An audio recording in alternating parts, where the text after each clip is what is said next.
Os meus cumprimentos a todos os que nos ouvem e participam. Eu digo participam porque se aqueles que nos ouvem enviarem mensagens de voz ou mensagem escrita após a gravação, enviarem para o canal, ou permanecerem até o fim e compartilharem e derem o gostei ou não gostei, conforme entendam que deva ser a avaliação da live, a plataforma passa a divulgar mais a nossa live, ou o nosso canal. Né? Estamos hoje dando continuidade a um estudo de introdução ao livro de Gênesis. Lembrando que é um estudo que nós fizemos no dia 17 de dezembro de 2022. Na live de domingo passado, eu troquei 2022 por 1922. Eu, de vez em quando, faço isso, porque eu sou do século XX. Então, eu me lembro muito dos 1900, né? Mas foi em 2022. Fizemos esse estudo e estamos retornando a ele porque apareceu alguma demanda sobre a diferença ou a continuidade entre o Antigo e o Novo Testamento, e nós já fizemos 2 vezes esse estudo, do Antigo e o Novo Testamento. Então, resolvemos enfocar novamente o estudo do livro de Gênesis. Por quê? Porque o livro de Gênesis contém a promessa messiânica que se cumpre no Novo Testamento. O que mostra que o Novo Testamento é o cumprimento das profecias do Antigo Testamento. Além disso, o Antigo Testamento, no caso específico, o livro de Gênesis, contém uma cosmogonia, que é uma visão e uma compreensão do mundo no sentido material, do universo, do cosmos. E nós chamamos de cosmogonia para diferenciar da cosmologia, porque a cosmologia tem um sentido mais científico. E a Bíblia não é um livro científico. É um livro fundamentado na revelação e na fé. E tem uma linguagem simbólica, até porque não poderia ter linguagem científica na época em que foi escrito. Então, se distingue da cosmologia pela linguagem, que é uma linguagem marcadamente simbólica, embora também seja uma linguagem, em muitos casos, narrativa, profética, poética. Existem diversos gêneros literários na Bíblia. Mas tem essa cosmologia que até alguém quer dizer também que seja cosmologia e não gonia, porque tem uma certa racionalidade no modo como é apresentado, embora com uma linguagem simbólica. E uma linguagem que é perfeitamente compatível, que se harmoniza perfeitamente com a racionalidade de uma linguagem científica, embora não tenha a linguagem científica, nem o sentido e o propósito da ciência, porque o sentido e o propósito da ciência é responder à pergunta como. E o texto bíblico tem o propósito, o sentido e o objetivo de responder à pergunta por quê? Ou ainda, para quê? A ciência não pergunta por quê, a não ser no sentido muito imediato. Nós dizíamos isso no domingo passado, na primeira parte dessa live. Estamos agora iniciando a segunda parte do estudo do livro de Gênesis. E dizíamos, você diz que a maçã caiu na cabeça do Newton, por quê? A gravidade puxou, e aí você pode pensar que a ciência está respondendo o porquê. Que é a gravidade que é responsável pela queda dos corpos gravídicos, como se dizia na época do Renascimento. Mas é uma resposta imediata. Não tem a causa primeira. Não diz, então, por que existe gravidade? Por que existem as leis da física, da química, as leis que são estudadas pelas ciências da natureza? Então, tem essa diferença. E há quem ache que, apesar disso, pode ser uma cosmologia, ou outros entendem que deva se diferenciar, chamando essa explicação do mundo no que concerne à origem, a causa primeira, uma cosmologia. E isso está no Gênesis. E essa cosmologia tem a ver com o Novo Testamento? Tem. Porque quando ela diz por que aconteceu a realidade material, a matéria, o universo, a matéria e a energia, se quisermos fazer distinção entre matéria e energia, tudo isso aponta para um Criador. A cosmogonia bíblica fala de um início, e o que teve início teve um Criador. Tá? E a apologética moderna lembra isso.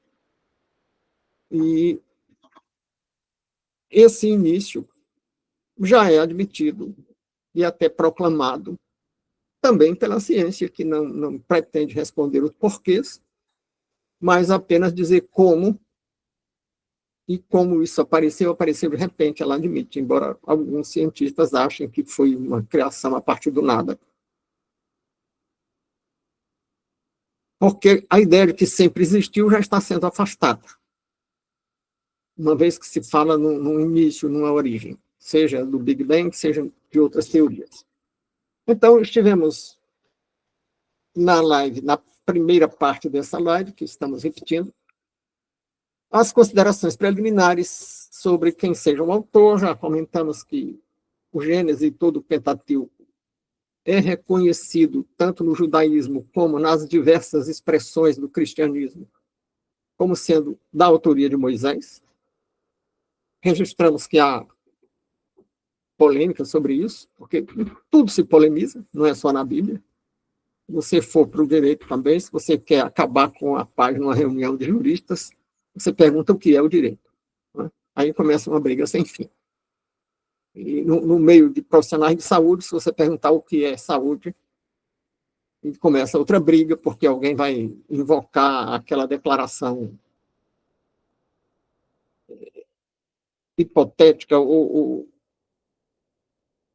digamos, uma declaração romântica da Organização Mundial de Saúde, que diz que saúde não é apenas a ausência de doença, é o perfeito bem-estar físico, mental, social, psicológico e outras coisas mais. Né?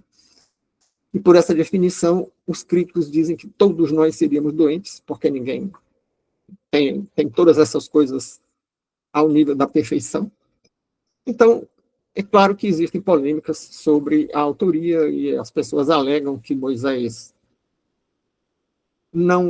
que o escrito não tem estilo só de um autor, e nós já lembrávamos no domingo passado que uma mesma pessoa, em momentos diferentes, ou escrevendo sobre temas diferentes, usa estilos também diferentes. E eu citava mesmo até os meus escritos, que alguns deles têm estilo muito diferente. E lembrávamos que o fato de que tem trechos em prosa e trechos poéticos no Pentateuco e no próprio Gênesis, e que a poesia hebraica não é rima, a poesia hebraica é polaridade ou analogia, ou uma questão de colocar de uma maneira alternada pares de uma informação ou de uma ideia. E ainda que fosse poesia rimada e com métrica, isso teria se perdido nas traduções, uma tradução em cima da outra. Né? Se tradução do hebraico para o latim, do latim para o português, às vezes passando pelo inglês, como a Bíblia do Rei Jaime, isso tudo afastaria o reconhecimento da forma poética.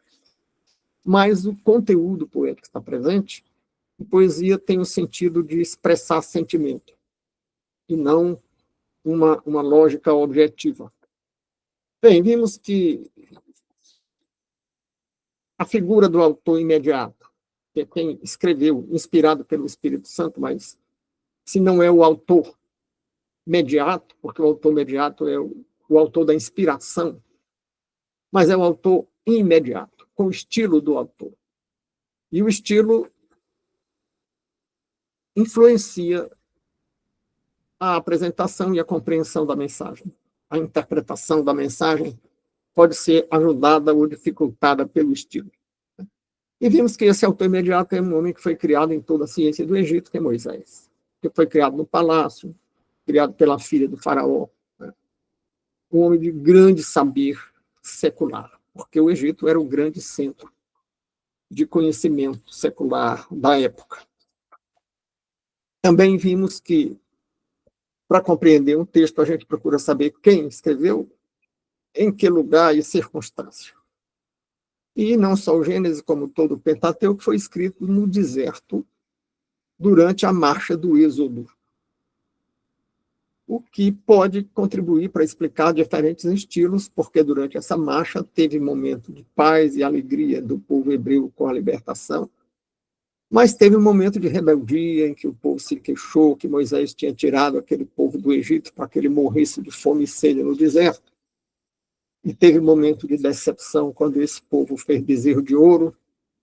Então, o ânimos, o estado de espírito de quem escreve também altera a forma, o estilo, né? O que explica diferentes estilos na escrita hebraica do Gênesis e, de um modo geral, do Pentateuco. Então, o autor, o lugar, a época.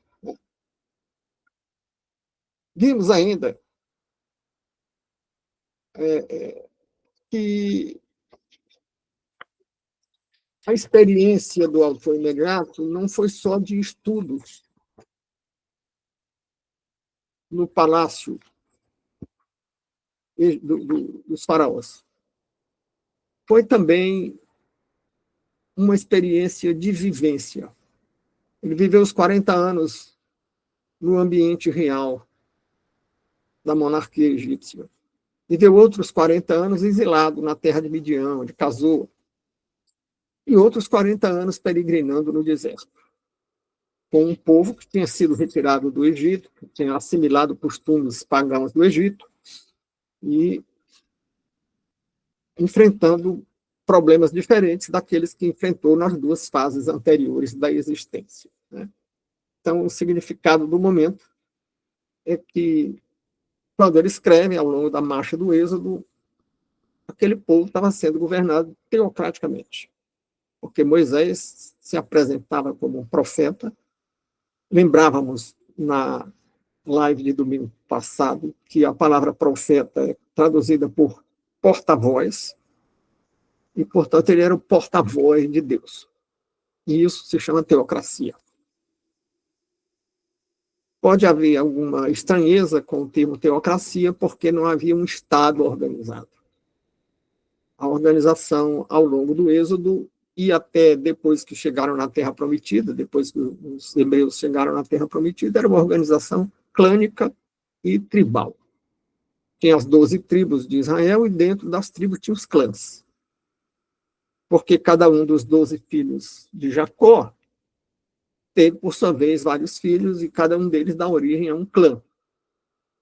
Então, tinha organização clânica e tribal, mas não tinha uma organização de um Estado. Estado no sentido de organização política que controla um território e que é soberana. Eles até estavam sendo soberanos, tinham um princípio de organização política, porque Moisés chegou a dividi-los em grupos de 100, de 1000, e instituir juízes para esses grupos, o que é um embrião de organização política, mas não tinha um território, né? Então, não era um Estado. E vimos que os conteúdos do Gênesis, já mencionamos, tem uma parte que trata de uma cosmologia, ou cosmogonia, e tem um conteúdo sobre o homem. A natureza humana, de certo modo, está escrita ali, inclusive, uma natureza humana descrita como rebelde, o mar, e a relação entre criatura e criador está explicado ali também o rompimento, o motivo do rompimento de relações entre criatura e criador. E a palavra pecado tem também o significado de errar o alvo, por isso é queda. E o homem erra o alvo na narrativa bíblica do Gênesis, quando solta a mão do Criador e chama a si fazer juízo do bem e do mal, comendo o fruto da árvore do bem e do mal. Né? Ora, quem dispensa a direção do seu Criador e protetor para andar segundo o seu próprio entendimento, está como que rompendo relações com esse Criador que o protegia e sustentava. Né? Isso é uma ofensa. Eu já lembrei aqui mais de uma vez, não apenas na primeira parte dessa live, como em outras lives, em que eu sempre volto a esse tema da queda, do rompimento de relações entre criatura e criador, em que eu faço uma comparação com uma criança ou um adolescente que está na casa do pai, sendo mantido, sustentado, protegido, mas quer ser independente, rompe com o pai e sai de casa. Sai de casa e não quer mais aceitar a autoridade paterna. Então, isso é um rompimento de relações. Né? E o Gênesis mostra que o Criador não ficou furioso nem com isso, porque quando o homem viu que estava nu, porque passou a fazer juízo moral e se escondeu do Criador, o Criador fez agasalho com pele de animais para ele, para protegê-lo. E isso não é atitude de quem está furioso, mas de quem protege. E ainda fez a promessa messiânica, quando disse que da semente da mulher viria, a semente da mulher iria esmagar a cabeça da serpente, e é uma promessa que se cumpriu na cruz, como também a outra antevisão de que a semente da mulher esmagaria a cabeça da serpente, mas a serpente lhe morderia o calcanhar, que também foi uma promessa cumprida na cruz, onde a serpente mordeu o calcanhar do Cristo e ele morreu. E foi ressuscitado 3 dias depois. Então, vimos também algumas considerações sobre o gênero literário, porque é importante para se fazer uma interpretação de qualquer texto. Certa vez eu vi um homem havido como letrado, porque portador de curso superior, que dizia que não aceitava a interpretação de Bíblia. Queria saber o que o texto diz, né? Uma leitura pura e simples.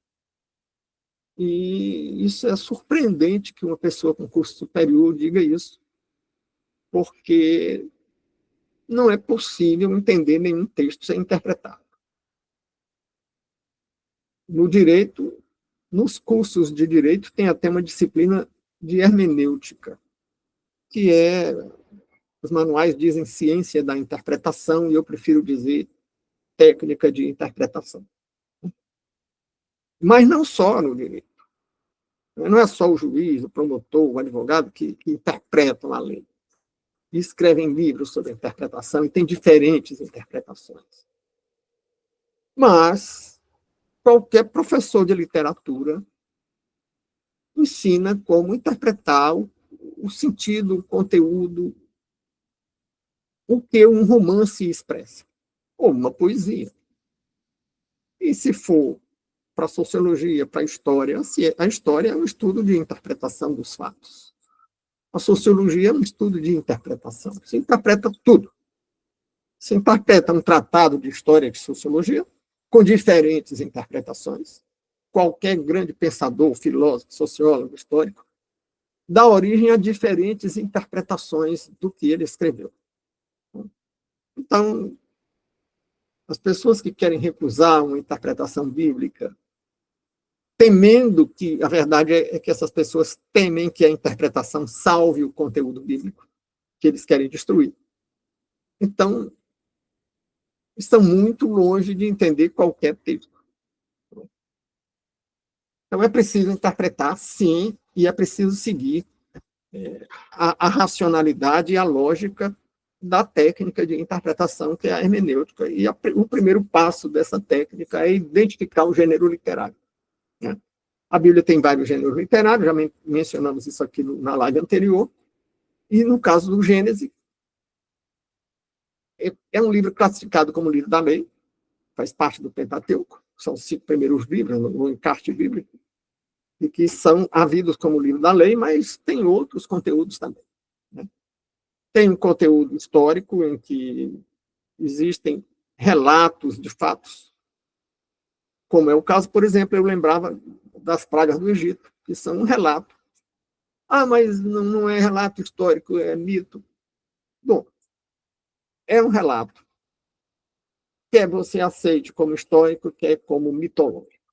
Porque ainda que você aceite como mitológico, é um relato. E relato mitológico não significa necessariamente mentira.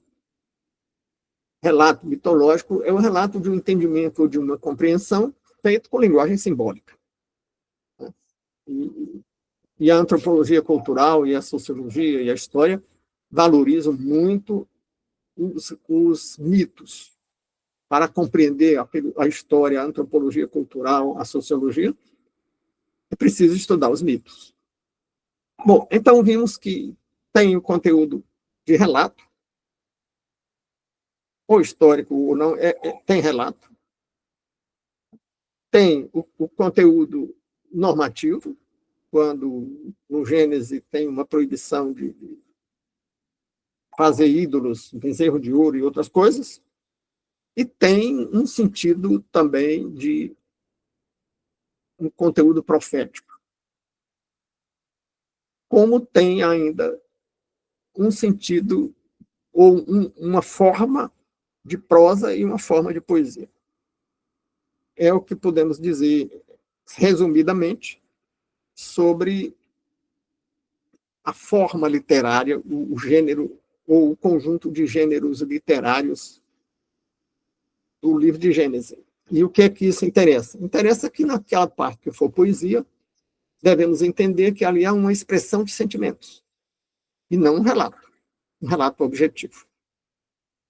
Um relato que procure ter exatidão factual, mas pode conter figuras de linguagem, inclusive hipérboles, que são exageros.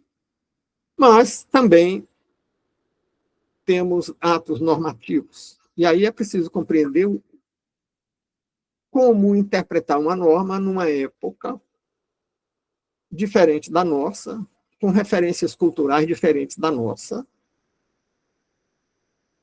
porque isso seria o que os historiadores chamam de anacronismo. Algumas pessoas se escandalizam porque Aristóteles não condenou o escravismo da Grécia, na antiguidade clássica, no período clássico da civilização helênica. Mas, na época, isso era um dado admitido por todos os povos, por todas as culturas. E tinha até um certo sentido de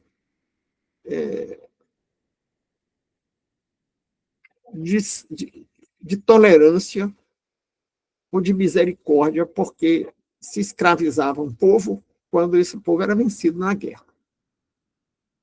E ou destruíam tudo, homem, mulher e criança, ou escravizavam. Então, o escravo era aquele indivíduo que recebia o benefício dado por um vencedor na guerra, que dizia, olha, eu não vou te matar, mas você vai me servir. Também é preciso lembrar que o escravismo da antiguidade clássica não tem nenhuma semelhança com o escravismo colonial aqui das Américas, porque não tinha senzala, porque não tinha argola no pé, porque não tinha o status subhumano do escravismo colonial. O escravo podia até ser governante. O próprio José, no Egito, era escravo no Egito e foi uma espécie de primeiro-ministro, governou o Egito. E uma escrava, lá na Pérsia, casa com o rei, Esté, e vira rainha. Então, escravos gregos, frequentemente, eram professores ou assessores de governantes em Roma. Então, o escravismo tinha um sentido diferente. E precisamos entender a normatividade quando ela fala de escravismo e de outras coisas que parecem estranhas à cultura do nosso tempo. Vimos que mesmo os textos históricos podem ter parábolas e alegorias e outras figuras de linguagem. E, finalmente, retomamos agora o estudo, porque até aí fomos na live passada. Agora vejamos a localização geográfica, que já mencionamos na live anterior, mas podemos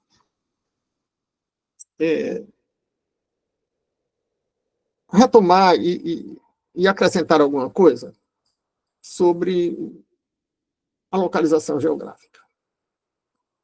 Porque é parte do esforço de interpretação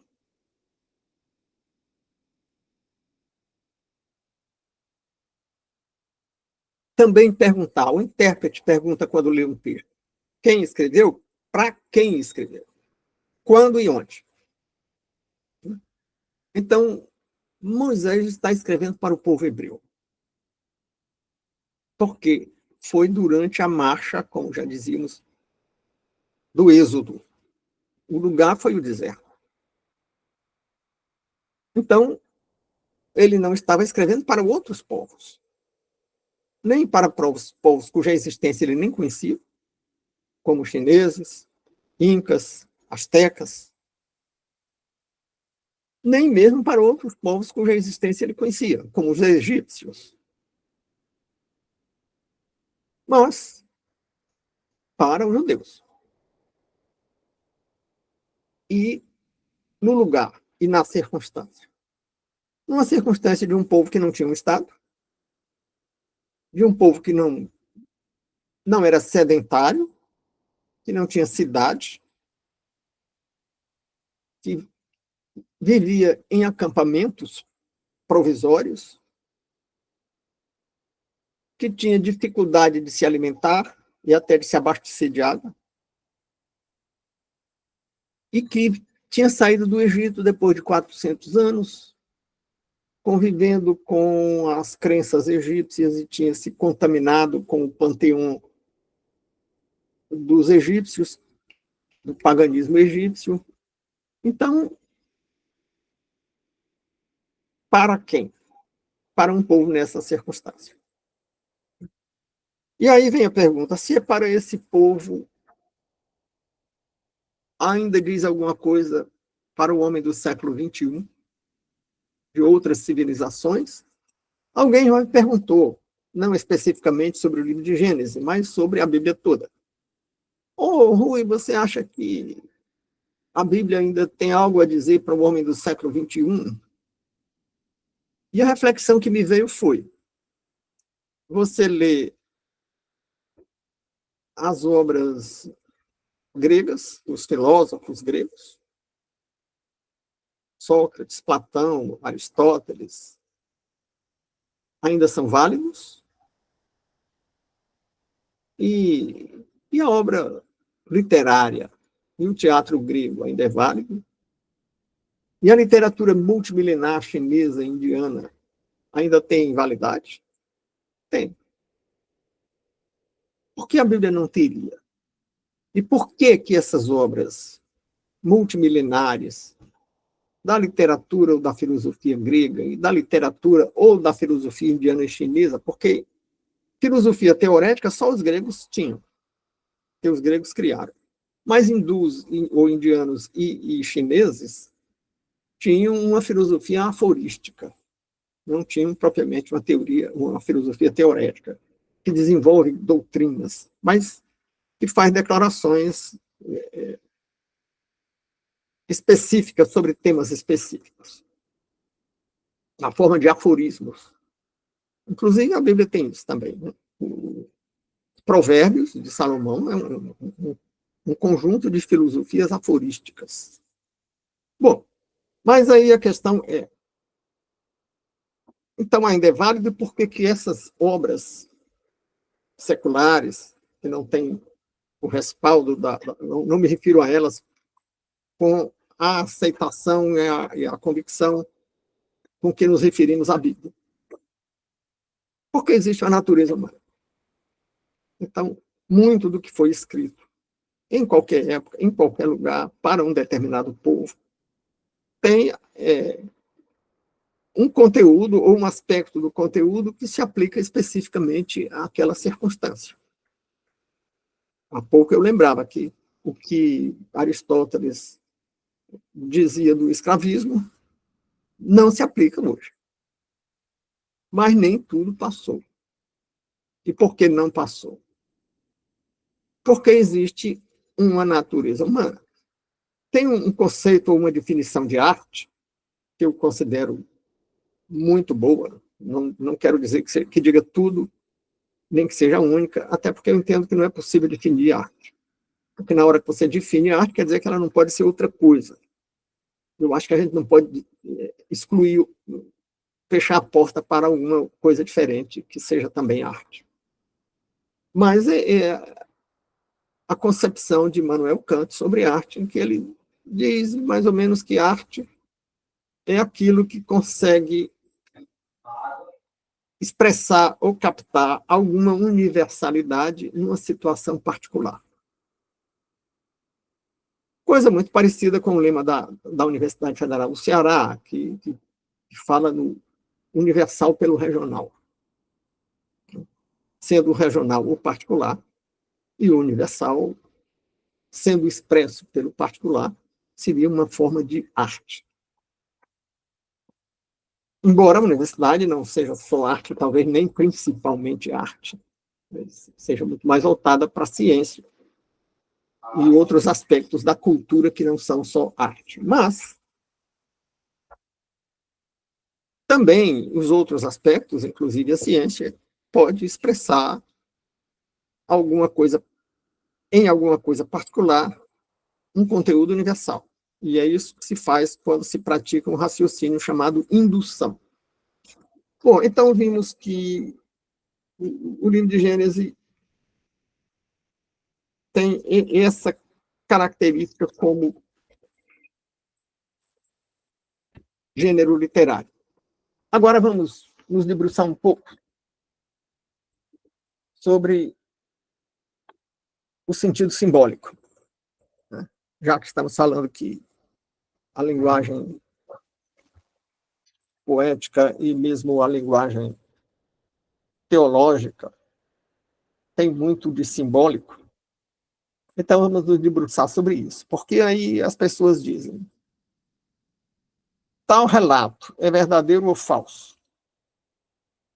E antes deveriam perguntar: tal relato é uma verdade objetiva ou é uma verdade lógica ou é uma verdade moral ou é uma verdade ontológica?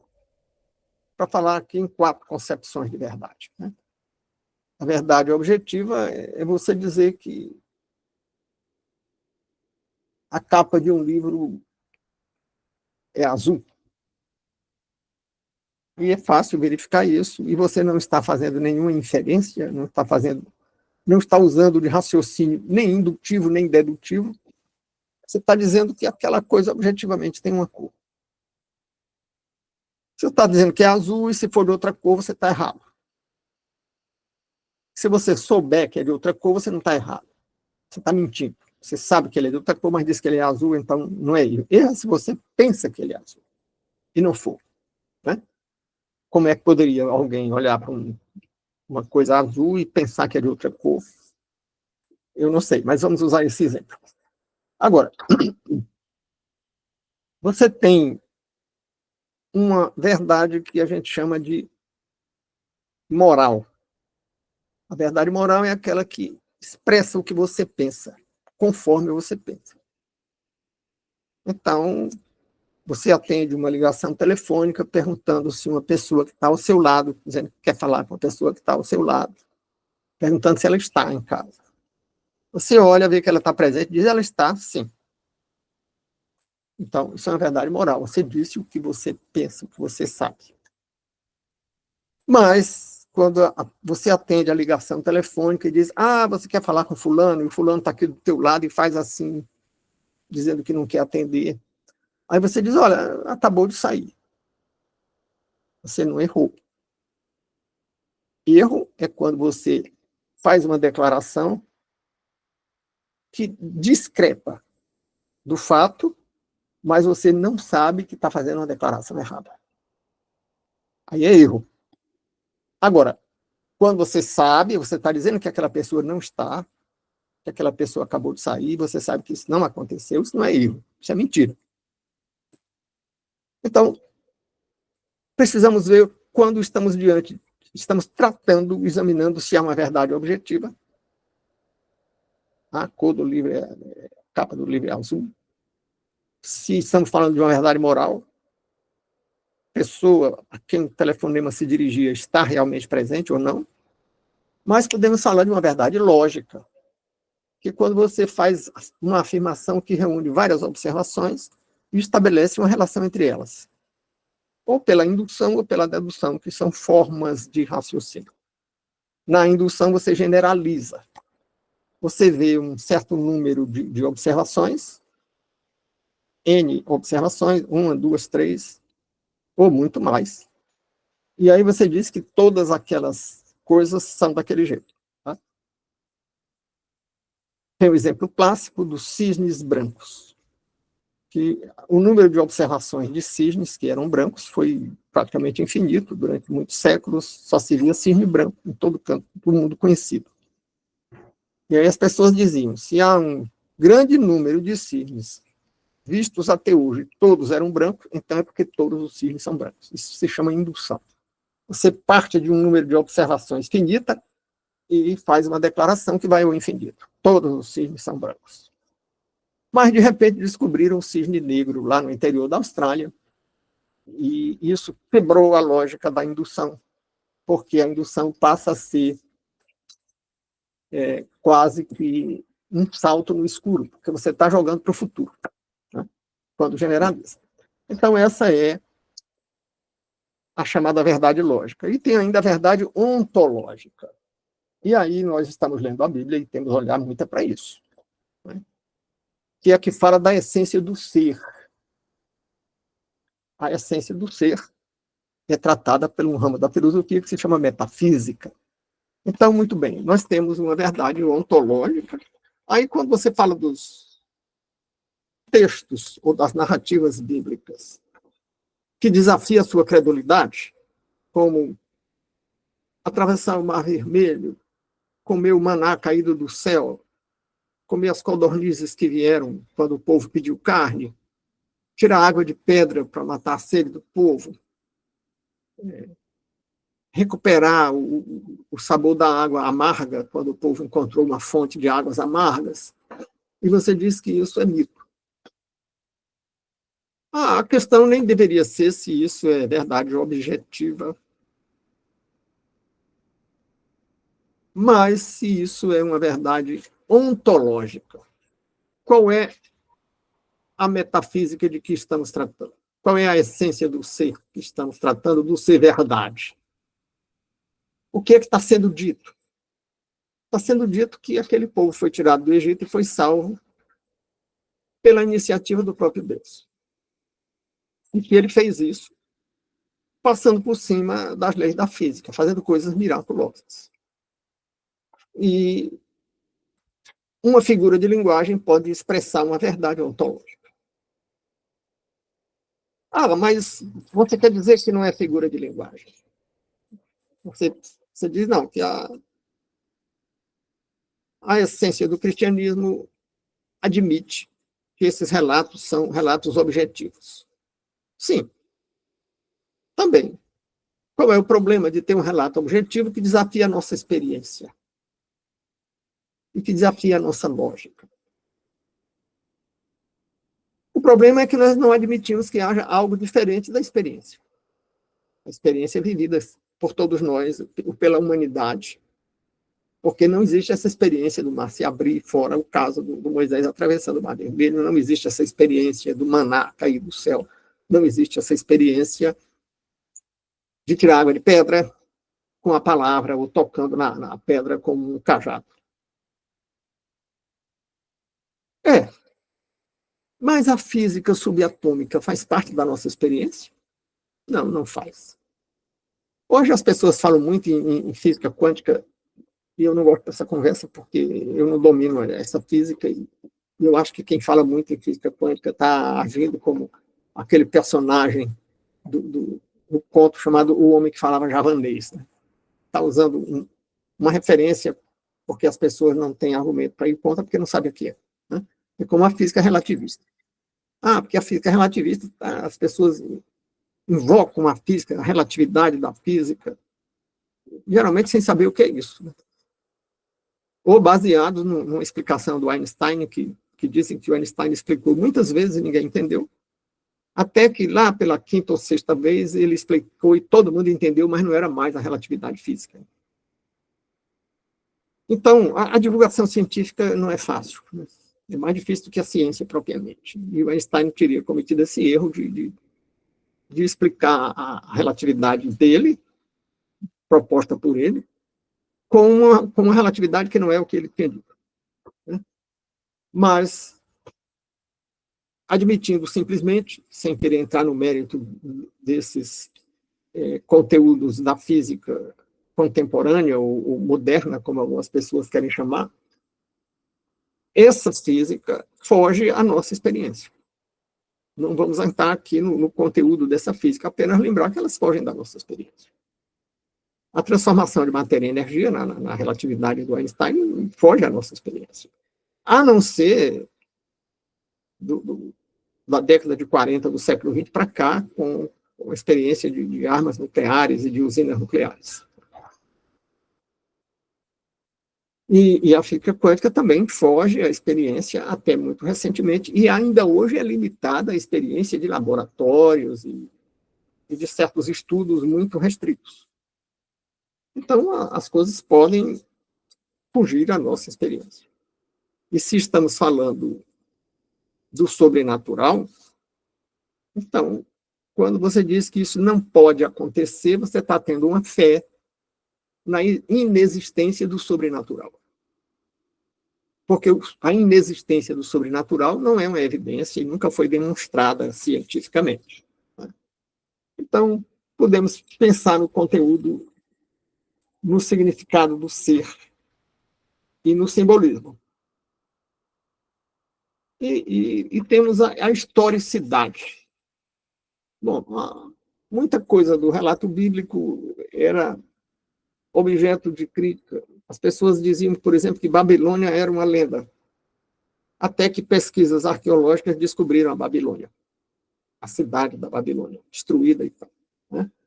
Como as pessoas pensavam que Troia era uma lenda? Até que um pesquisador alemão, caminhando descalço, porque Troia ficava entre dois riachos, ou dois rios, um de água fria e outro de água quente. O de água quente era um rio de planície, o de água fria era um rio que vinha da montanha. E o pesquisador alemão saiu caminhando descalço para sentir a temperatura das águas, até que passou por uma água fria e uma água quente e voltou. Fizeram escavações e descobriram Troia, do jeito que estava descrito no que nós pensávamos que fosse uma lenda. Então, com relação à travessia do Mar Vermelho, já foi encontrado o resto de carro de guerra da época dos faraós, no fundo do Mar Vermelho. Né? Então, a narrativa, tanto do ponto de vista objetivo, deve ser levada a sério como verdade objetiva, como também como verdade ontológica. Porque qual é a essência do ser da narrativa? É o poder de Deus. É a intervenção de Deus na realidade do mundo natural. É a intervenção do sobrenatural no natural. Né? Então, caberia a nossa reflexão agora em focar o aspecto do Gênesis como normativo ou exortativo. E me parece que isso é uma dúvida mais fácil de dirimir, porque tanto é exortativo como normativo. A exortação é um apelo. ou no sentido positivo ou negativo, ou no sentido positivo de dizer faça isso, ou no sentido negativo de dizer não faça isso. Isso está presente no Gênesis. E é no Gênesis que Moisés se revolta quando o povo faz, o próprio Deus fica indignado quando o povo faz um bezerro de ouro. Então aí nós temos uma exortação que já, como traz uma sanção, isso já passa para o campo da normatividade. Uma norma, não faça uma norma do tipo regra, não faça.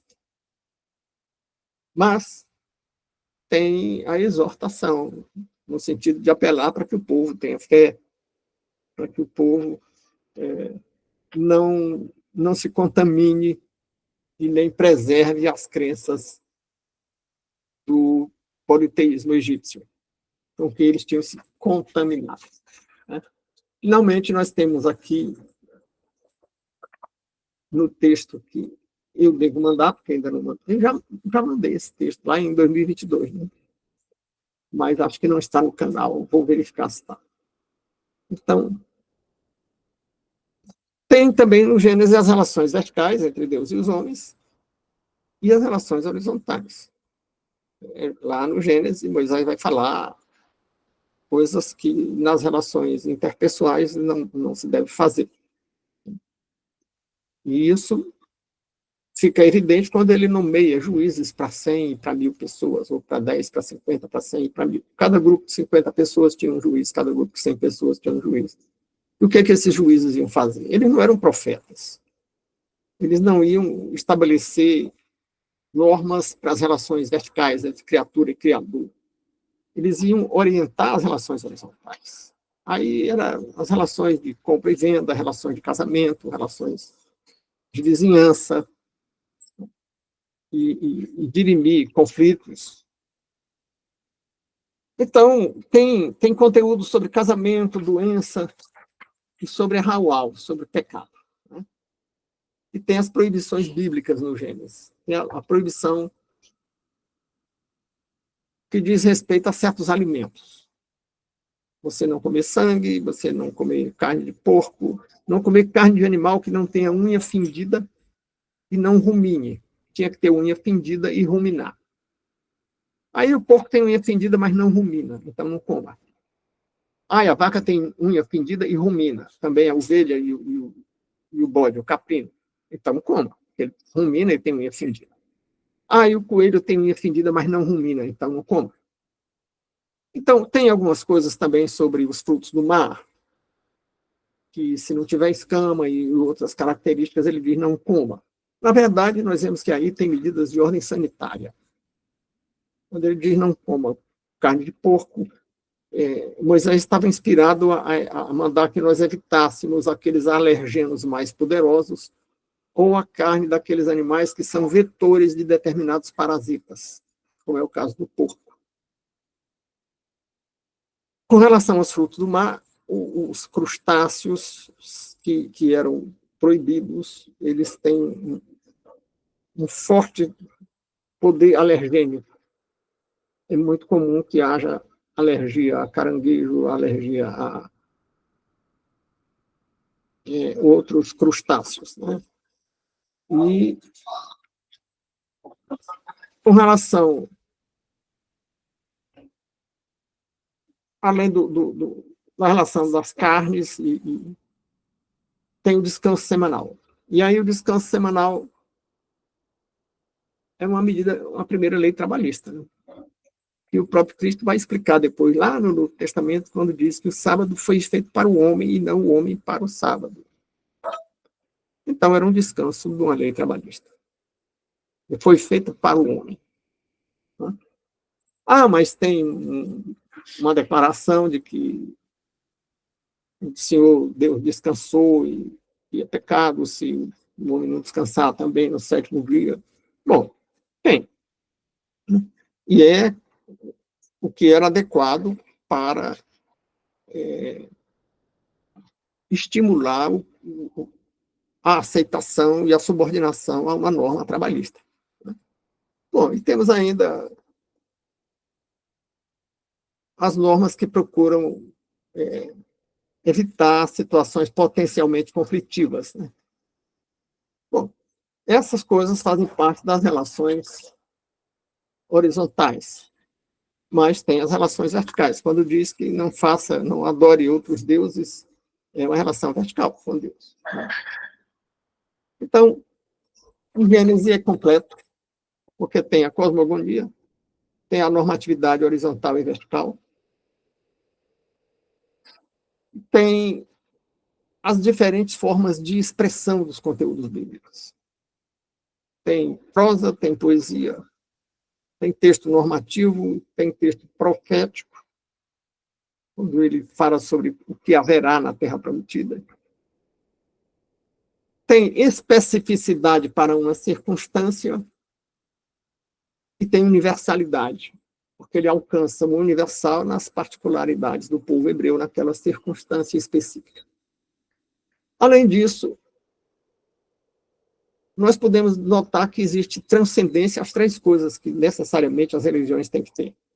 Tem transcendência, porque não se prende só àquele momento, àquela circunstância, àquele povo, portanto, transcende as circunstâncias históricas.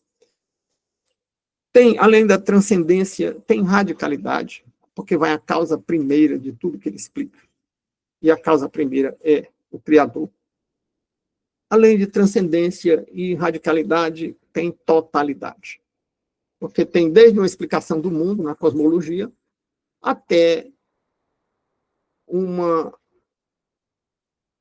explicação das relações entre Deus e os homens, uma normatividade sobre essas relações, e tem as relações horizontais. Então, tem o mundo natural, tem o mundo espiritual e tem o mundo social.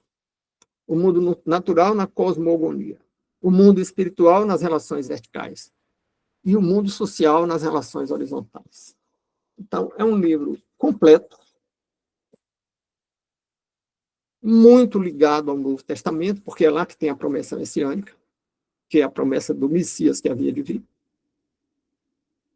E, portanto, até alguém diz, eu acho que brincando ou não, mas diz que o Novo Testamento seria um dos livros evangélicos. Os evangelhos não seriam 4, seriam 5, porque o Gênesis seria também um evangelho na medida em que tem a promessa messiânica. E esse é o resumo das nossas considerações sobre o livro de Gênesis. E, evidentemente, como todo resumo, deixa muita lacuna, mas vocês podem enviar perguntas para o canal ou acréscimos, apresentar sua contribuição ou fazer suas críticas. E, como todo resumo, a gente corre o risco de em algum momento, cometer um reducionismo, de deixar de lado algumas variáveis ou alguns fatores que deveriam ser considerados, mas que num resumo tão apertado, nós não teríamos condição de expressar tudo. Então, fica, por último, a sugestão. Compartilhe, dê o seu like se achar proveitoso o texto, a live, e envie suas mensagens. Fica, então, o nosso muito obrigado e o convite para participar de uma nova live sobre outro tema no próximo domingo. Apelando ainda para que vocês continuem, porque nós vamos parar agora a gravação, para termos um diálogo em que as pessoas fiquem mais à vontade para falar, sem se expor na internet. Muito obrigado e continuemos a nossa conversa sem gravação.